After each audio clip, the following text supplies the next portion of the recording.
Welcome. In this quick guide, I'll show you how to make your Facebook videos start at a lower volume on your PC using the latest update.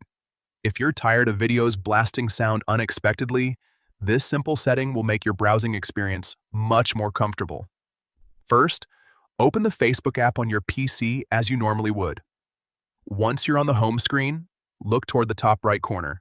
You'll see your profile photo there. Go ahead and click on it. A small menu will appear. From this menu, find and select Settings and Privacy. This will expand a few more options. Next, click on Settings to enter the main settings page. Now that you're inside the settings, you'll see a list of options on the left-hand side. Scroll down until you find Media, then click on it.